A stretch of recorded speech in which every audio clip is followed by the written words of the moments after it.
하나님 말씀 함께 봅니다. 출애굽기 19장입니다. 구약 성경 출애굽기 19장 1절에서 6절 말씀 교독합니다.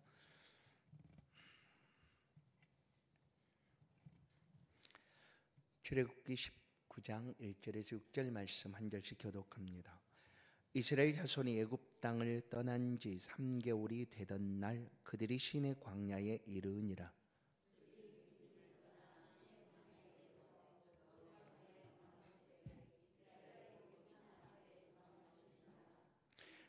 모세가 하나님 앞에 올라가니 여호와께서 산에서 그를 불러 말씀하시되 너는 이같이 야곱의 집에 말하고 이스라엘 자손들에게 말하라.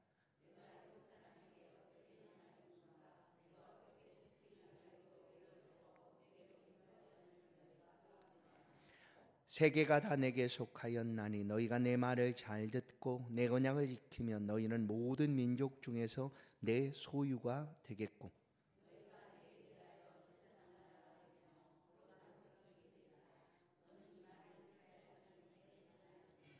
아멘. 인사하십시다. 하나님은 당신을 사랑하십니다. 아멘. 제사장 나라 거룩한 백성이라는 제목으로 말씀을 함께 나누겠습니다. 이스라엘 백성들은 출애굽한 지 3개월이 지났습니다. 그리고 그들은 시내 광야에 도착하게 됩니다. 시내 광야 곧 가까운 곳에 하나님의 산이라 불렸던 시내산 호렙산이 앞에 있습니다. 광야에 장인 이드로를 통하여 이스라엘 공동체는 조금 더 조직적이고 안정되어 가고 있었음을 알 수가 있습니다. 그렇게 안정되어 가고 있던 그때 하나님께서 그 광야에 시내 광야 앞에 있던 이스라엘 백성들 가운데 말씀하십니다. 특별히 모세를 그 산으로 불러 들이십니다. 3절을 보시면 여호와께서 모세를 불렀다. 시내산이라고 일컬어지는 그 산으로 모세가 올라가게 됐고 하나님 모세에게 말씀을 하십니다. 이때까지는 아직 우리가 알고 있는 이 모세오경이 아직 기록되지 않은 때입니다. 알지 못하죠. 바로 이 시내산에서 하나님께서 모세를 통하여 창세기부터 창세기, 출애굽기, 레위기, 민수기, 신명기 5권의 책 곧 율법을 말씀하신 것이죠. 그러면 그 전까지 어떻게 하나님께서 내가 너희 하나님이다 하고 당신의 백성들에게 나타나셨을까? 구약 속에서 하나님이 자신을 드러내시는 그 계시의 모습들은 몇 가지로 나타납니다. 첫 번째, 하나님이 직접 말씀하시는 것으로 직접 하나님이 하나님이 나타나셔서 말씀하신다. 또 하나님의 사람들을 통하여 선지자나 또한 하나님이 세우신 사람들을 통하여 말씀하신다. 또 하나님께서 어떨 때는 꿈으로 어떨 때는 환상으로 하나님이 말씀하신다. 이와 같은 방법들로 하나님께서 하나님의 뜻을 하나님의 말씀들을 들려주셨다. 모세가 아직 율법을 받지 않은 그때에 이제 시내산에서 부르시는 하나님 앞으로 나아갑니다. 하나님은 그에게 말씀을 하셨습니다. 말씀하시는 하나님, 모세에게 하나님 말씀하시고 하나님 그 말씀을 야곱의 족속 이스라엘 백성들에게 이스라엘 자손들에게 다시 들려주라라고 모세에게 직접 하나님께서 말씀을 하고 계십니다. 그 말씀하시는 내용이 무엇일까? 오늘 본문을 보시면 하나님이 모세를 불러서 하시는 말씀 4절을 보시면 애굽 사람에게 어떻게 행하였음과 두 가지를 얘기합니다. 4절에 내가 애굽 사람들에게 어떻게 행하였음과 그러니까 이스라엘 백성들이 아닌 이스라엘 백성들을 핍박하고 그리고 구속했던 그 애굽 사람들에게 내가 어떻게 행하였는가를 하나님 말씀하십니다. 그리고 또 하나는 4절을 보시면 내가 어떻게 너희를 지금 내게로 인도하였는가 하는 것에 대한 말씀입니다. 내가 어떻게 너희를 독수리 날개처럼 업어 너희를 내게로 인도하였는가. 말씀은 하나님 말씀하신 두 가지 내용을 보면 어떤 의미가 있는가 하면 하나님이 우리를 구원하신 분이시다라는 거예요.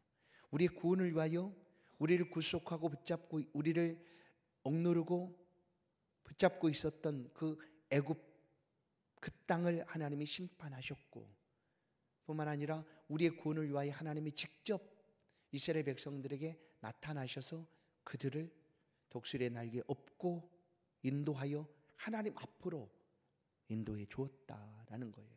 그러니까 이것은 뭐냐면 나는 너희를 사랑하는 하나님이다라는 거예요.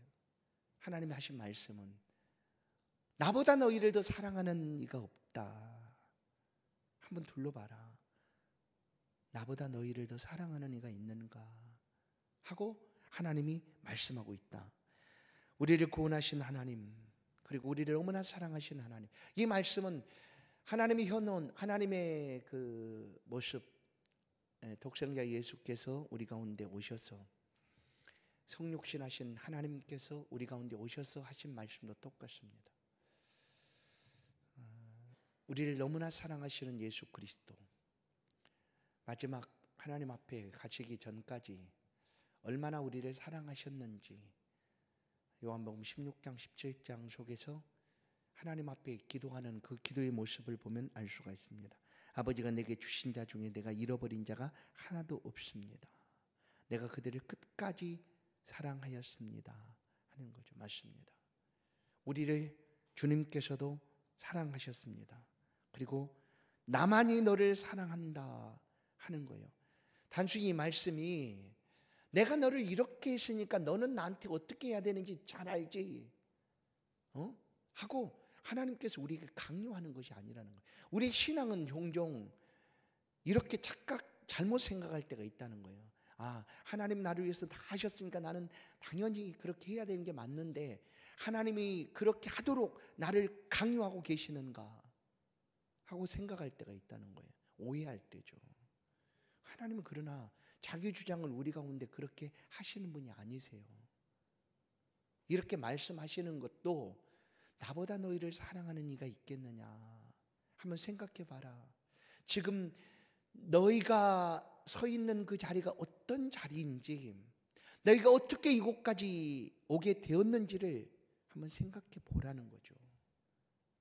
그것이지 내가 너희를 위해서 이렇게 했으니까 너희는 그냥 나한테 무조건 이렇게 해야 되는 거야 라고 하나님은 단 한 번도 우리 가운데 그렇게 강요하신 분이 아니세요. 하나님은요 우리를 위하여 강요하시는 분이 아니시다라는 거예요. 만약에 하나님의 강요하시는 분이시다 한다면 만드실 때부터 우리를 그렇게 만들지 않으셔야 돼요. 하나님 말씀하시면 무조건 듣도록 우리를 만드셨어야죠. 그렇게 얼마든지 하실 수 있는 분이신데 하나님 그렇게 하지 않으셨어요. 그리고 우리에게 자유로운 의지, 자유로운 자유의지를 주셔서 너희가 스스로 보고 눈으로 확인하고 나보다 더 너희를 사랑하는 이가 있다면, 너희의 생명을 위하여 너희 삶을 위하여 나보다 더 애쓰고 너희를 위하여 나보다 더 간절함을 가지고 너희를 인도하는 이가 있다면 너희는 그 쪽으로 가라. 얼마든지. 그게 자유의지 아닙니까? 보고 선택하라는 거죠. 그렇게 하신 하나님이세요. 그러지 오늘도 우리가 이 말씀을 들을 때, 사절을 볼 때 내가 너희를 어떻게 하였는지, 우리가 종종 이럴 때 오해한다니까요. 우리가 부모가 자녀들에게 말할 때도 그렇죠. 내가 너를 어떻게 키웠는지 너 아느냐. 그러면 자녀들은 그거 잔소리라고 생각하는 거예요. 그럼 뭐 어떡하라고요? 뭐 어떡하라고? 뭐 그렇게 하셨는데 뭐 어떡하라고? 그거는 나한테 내가 너를 그렇게 이렇게 키웠으니까 너는 나한테 무조건 뭐 하라는 게 절대 아니에요. 나는 너를 정말 사랑한다라는 거예요. 그리고 네가 지금 이 자리에 오기까지 내가 너를 위하여, 너를 사랑하기 때문에 이렇게 행하였다라는 얘기지, 그냥 막 우리가 잘못 오해하는 것처럼 그런 분이 아니다라는 거예요. 하나님도 오늘 이 4절 말씀에서 그렇게 말씀하시는 거예요. 자기를 하나님 당신을 우리 가운데 주장해서 내가 이렇게 했으니까 너는 당연히 이렇게 해야지, 이렇게 하시지 않으세요. 우리가 스스로. 그래서 하나님 앞에 우리가 살아가는 삶에 가장 중요한 건 뭐냐면 자원함입니다. 또 한 가지 감사함입니다. 감사함과 자원함. 이것이 아니라면 물론 하나님이 너무나 무섭고 두려워서 그럴 수도 있겠죠. 그렇다면 우리의 진정한 믿음과 신앙이라 이것은 여길 수가 없죠. 그렇잖아요. 우리가 살아가면서 누군가 위협과 무서움과 두려움 때문에 우리가 자발적이 아니지만 어찌할 수 없어 행하는 일들이 생겨날 때가 있지 않습니까? 우리가 하나님을 신앙한다는 건 그런 것이 아니다라는 거예요. 우리가 다 둘러보고 다 생각해봐도 나를 하나님보다도 사랑하는 이가 없다. 하나님만이 온전히 나를 위하여 정말로 키워서 잡아먹으려고 목자가 그렇게 하는 분이 아니다라는 거예요. 오직 나를 위하여 푸른 풀밭과 맑은 시냇가로 인도하시는 하나님이시다라는 거예요. 제가 자녀들에게 종종 이제 그런 얘기를 했던 것이 기억나요. 세상의 모든 사람보다 너에게 있어서는 부모가 가장 믿을 만할 거다.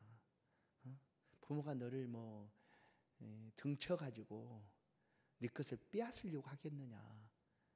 그렇지 않는다. 부모는 그런 사람이 아니다 하는 거죠. 그게 바로 부모 아니겠습니까? 자녀를 위하여 다 주어도 아깝다고 여기지 않는 그런 마음이 부모의 마음인 거죠. 그걸 부모가 어디서 배웠을까? 하나님께 배운 거예요. 사실 하나님의 성품을 우리가 조금씩 나눠 가졌고 우리 안에도 하나님의 성품이 함께 공유되고 있으니까 하나님이 그렇게 우리를 위하여 다 내어주신 그런 분이시다라는 거예요. 그렇게 지금 모세를 불러서 하나님 말씀하십니다. 그리고 또 언약을 하시는 거예요. 이 자리에서 이스라엘 백성들과 모세와 먼저 언약을 5절을 보시면 내 말을 잘 듣고 내 언약을 지키며니라고 얘기하죠. 오늘 하나님이 모세를 먼저 시내산으로 부르셔서 모세가 먼저 언약을 하자라고 얘기하는 거예요. 근데 이 언약은 모세에게뿐만 아니라 이 모세와 함께한 모든 이스라엘 백성들에게 주시는 엄청난 언약입니다. 이것이 바로 이제 시내산 언약인데 하나님은 우리를 언약의 당사자로 동등하게 여겨주셨다라는 거예요. 그래서 너희가 내 말을 잘 듣고 내 약속을 지키면 세 가지를 말씀합니다. 첫 번째, 내 소유가 되겠다라는 거예요. 그런데 잘 보세요. 내 소유가 된다. 여러분, 우리는 누군가의 소유가 될 수가 없어요. 만약에 우리가 살아가는 삶에 누군가의 소유가 된다라는 것은 소유물이 된다라는 것은 그것은 뭘까요? 노예나 종이었잖아요. 그래서 우리는 살아가면서 누군가의 소유가 되는 것이 아니에요. 그런데 하나님 우리를 소유로 삼겠다고 할 때 우리가 그동안 가졌던 생각처럼 그럼 우리가 하나님의 종이 된다는 얘기인가? 좀 전에 말씀한 것처럼 그런 의미가 아니라는 거예요. 누군가의 소유가 된다면 그 사람에게 종속이 되고 예속이 되어서 그 사람이 하는 대로 종이 되는 삶이다라고 우리는 삶을 통하여 소유가 된다는 것에 대해서 익히 익숙하게 알려져 있지만 그것이 아니다라는 거예요. 뭐냐면 우리가 하나님의 소유가 된다라는 것은 그보다 더 좋을 수 없는 상태. 하나님의 소유가 된다라는 것은 뭡니까? 그것은 바로 온 세상의 주가 되시고 만왕의 왕이 되시고 만군의 주가 되시는 하나님의 것이 된다는 거예요. 하나님의 것. 이것을 좀 더 성경에 있는 말씀대로 표현해 보면 요한복음 1장 12절 하나님의 자녀가 되는 것입니다. 자녀. 그게 바로 내 소유가 되겠고요. 지금 하나님은 하나님과 우리 사이에 이 언약을 맺는데 이런 관계를 우리가 가질 수 있도록 하나님의 소유로 우리를 삼으시겠다라는 거예요. 하나님의 것이 되게 하겠다. 그러나 이것은 종이란 노예의 의미가 아니라 하나님이 가장 아끼고 가장 귀하게 여기는 하나님의 것이 되도록 하겠다라는 거예요. 그게 바로 내 소유가 되겠고요. 두 번째는 뭐냐면, 두 번째, 제사장 나라가 될 것이다 라고 얘기합니다. 제사장 나라가 될 것이다. 이건 뭘까요? 제사장, 누군가가 제사장이 될 수가 있는가? 이것은 하나님의 뜻을 전하는 일이죠. 왜냐하면 백성들의 대표자로 제사장을 하나님이 세우셨고, 하나님과 독대해서 만나는 사람이 대제사장이었어요. 그것은 하나님이 정하신 율법이었으니까. 그러나 내가 원한다고 해서 이것을 될 수가 있는 게 아니었어요. 제사장은 나 너무 좋겠어, 나 제사장이 되고 싶어 한다고 해서 될 수 있는 게 아니라는 거예요. 누가 되는가? 누가 제사장이 될 수 있는가? 그것은 하나님이 택하신 사람, 하나님이 정하신 사람, 그 사람이 제사장이 되는 거예요. 이게 율법을 주고 나서 하나님이 누구에게 그 사명을 맡겨주시는가? 그를 통하여 하나님이 하나님의 뜻을 알려주고 또 백성들을 하나님께서 백성들 앞에 말씀을 하시겠다 하셨는가? 그게 바로 이스라엘 12지파 중에 레위지파라고 하는 지파를 하나님 그렇게 딱 하나님이 정해서 삼으신 거예요. 그래서 레위지파가 아닌 사람은 절대로 이런 일을 할 수가 없게 된 거예요. 그 레위지파를 누가 세웠어요? 하나님이 딱 구별하여 그들은 나를 위한 봉사자로, 그들의 기업은 내가 될 것이고 그들의 분깃도 내가 될 것이다 하고 하나님이 그들을 딱 하나님의 것으로 삼아 주신 거예요. 그렇게 하나님의 제사장이 되도록 하나님이 택하신 자를 통하여 하나님의 뜻이 흘러갈 수 있도록 하나님께서 말씀하신다. 그런데 지금 이스라엘 전체를 향하여 하나님이 하시는 말씀이 뭐냐면 제사장 나라가 될 것이다 라고 얘기합니다. 이 세상에 얼마나 많은 나라가 있습니까? 많은 민족이 있습니까? 근데 그 족속 민족들 가운데 약하고 약한 이스라엘 백성들을 하나님이 택하셔서 하나님이 제사장 나라 삼으시겠다라고 한 거예요. 이것은 이스라엘 백성 내가 제사장 나라 되고 싶어요 된다고 해서 되는 게 아니라는 거예요. 하나님께서 이렇게 삼아 주셨다는 거예요. 하나님이 그들을 택하여 주시고 제사장 나라로 삼아 주셨다라는 거예요. 6절, 내게 대하여 제사장 나라가 되고, 그 다음에 또 이어서 말씀합니다. 세 번째 언약이에요. 너희는 거룩한 백성이 될 것이다. 거룩한 백성이 될 것이다 라고 하나님 말씀합니다. 이 거룩한 백성은 하나님이 부르신 사람, 그 사람의 삶을 통하여 세상 속에 어떻게 하나님의 백성으로 살아가야 하는가를 말씀하는 내용이죠.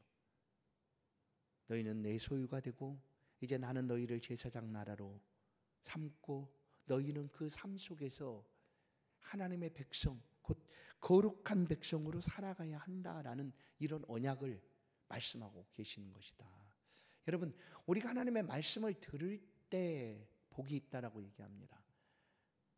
그러나 듣는 것으로만 그치면 하나님의 완전한 복을 우리가 소유할 수가 없습니다. 오늘 우리 가운데도 마찬가지죠. 예수를 믿는다는 것은 뭐예요? 예수를 아는 것으로 끝나면 아무런 의미가 없어요.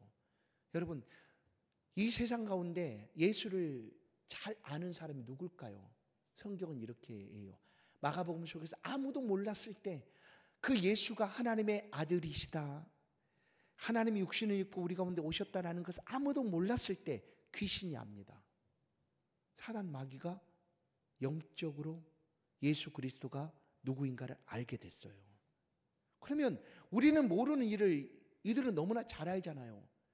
그럼 얼마나 대단한 믿음이에요. 아는 것이 믿음이라고 하면. 그런데 아는 것만으로 믿음이라 말할 수 없다는 거예요.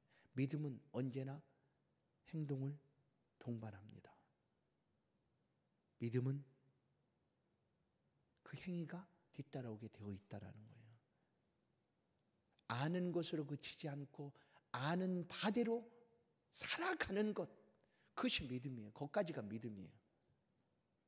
그 사단 마귀가 예수를 믿는 것 아니지 않습니까? 믿는다고 말하지 않아요. 그들은 알지만, 너무나 잘 알지만 그 누구보다도 예수를 잘 알지만 예수가 누구인지 알고 벌써 왜 하나님의 아들 예수여 우리에게 벌써 오셨습니까? 아직 때가 되지 않았는데 하고 막 손살해치며 아직 때가 안 된 건 아니에요. 아직은 우리의 때인데 왜 벌써 와가지고 우리를 괴롭게 합니까? 하고 사단 마귀가 막 그렇게 예수님 앞에서 벌벌 떨며 하는 얘기들을 복음서에 기록하고 있지 않습니까? 그들은 예수를 믿진 않아요. 너무나 잘 알지만 마찬가지예요. 오늘 내 언약을 듣고 그 언약을 지키면이에요. 순종이죠, 순종. 말씀을 듣는 귀가 복되다. 그러나 그 말씀을 지켜 행하는 사람이 복되다라는 거예요. 그래서 오늘 우리가 시내산에서 이 언약의 말씀을 듣고 함께 언약을 맺어서 삶을 살아간다라는 것은 하나님의 언약하신 그대로 우리는 어떻게 삶을 살아가는가? 거룩한 백성으로 살아가는 것이다. 그러면 성경에서 말하고 있는 거룩한 백성이 무엇일까? 이 거룩한 백성 우리는 잘 압니다. 우리가 자주 쓰고 있는 표현들이에요. 거룩한 백성 뭐예요? 성도예요, 성도. 그래서 성도가 얼마나 귀한 사람인지 몰라요. 성도. 모든 믿는 사람들을 성도라고 부릅니다. 하나님의 거룩한 백성이다라는 거예요. 하나님의 소유가 되고 제사장 나라가 되고 제사장이 되고 또한 거룩한 백성이 되는 사람들을 하나님의 성도라고 부른다라는 거예요. 성경 계시록 14장 12절을 보면 성도들의 인내가 여기 있나니 그들은 하나님의 계명과 예수에 대한 믿음을 지키는 자니라. 이게 바로 성도예요. 거룩한 백성이다라는 거예요. 하나님의 계명과 예수에 대한 믿음을 지키는 자니라. 성도요. 시편 116편 15절을 보시면 그의 경건한 자들의 죽음은 여호와께서 보시기에 귀중한 것이로다. 여러분, 그런데 여기서 그의 경건한 자들이라고 개역 개정은 말하는데 우리가 이 개역 개정이 이제 바뀐 지가 한 10년 가까이 됐나요?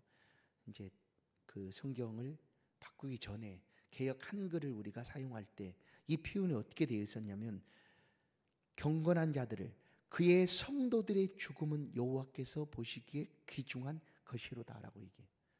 경건한 자들 누구는 성도예요. 성도. 하나님의 백성들이죠.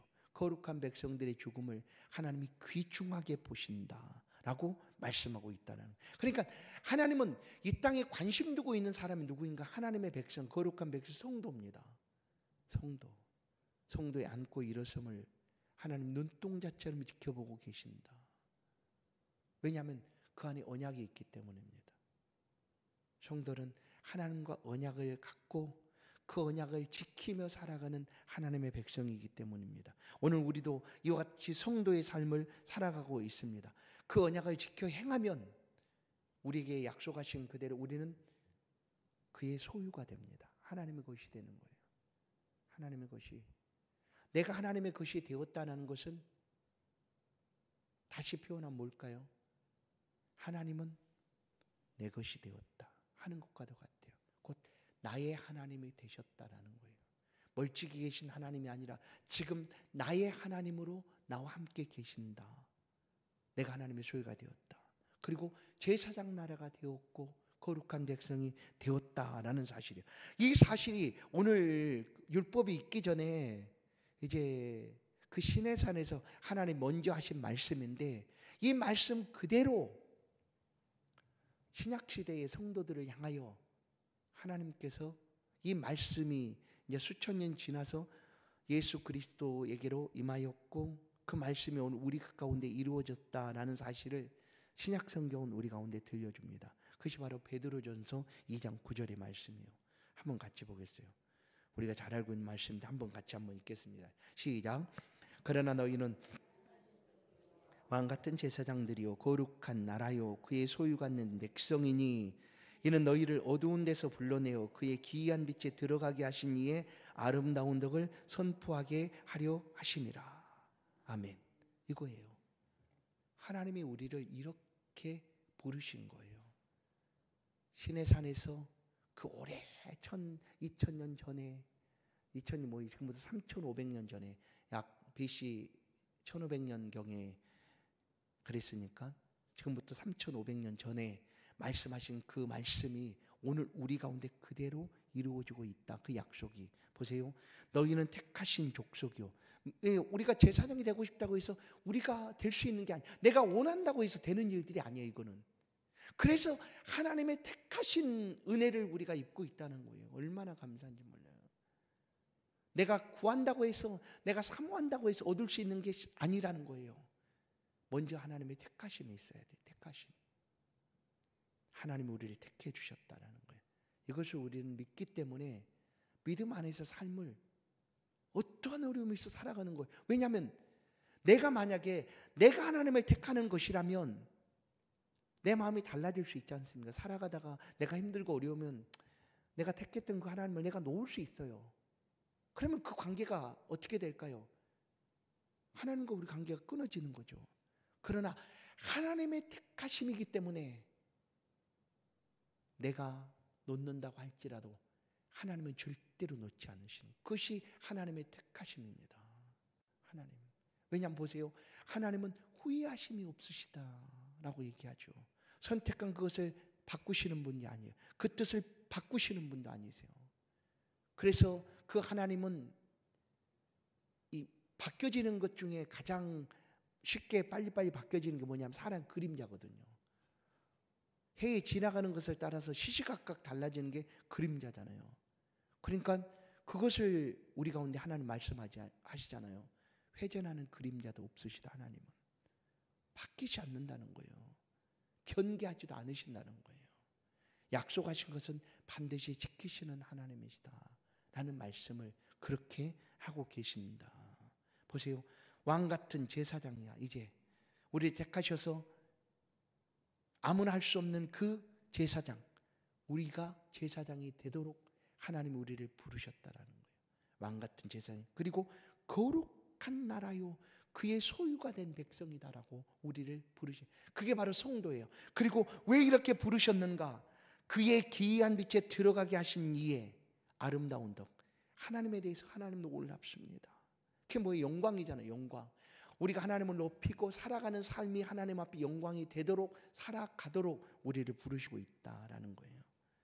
사랑하는 여러분, 우리를 하나님이 이렇게 사용하여 주시고 있습니다. 우리는 하나님의 거룩한 백성, 그의 소유가 되었습니다. 이렇게 삼으신 하나님 앞에 감사와 영광을 돌리는 것이 마땅하고 합당하지 않겠습니까?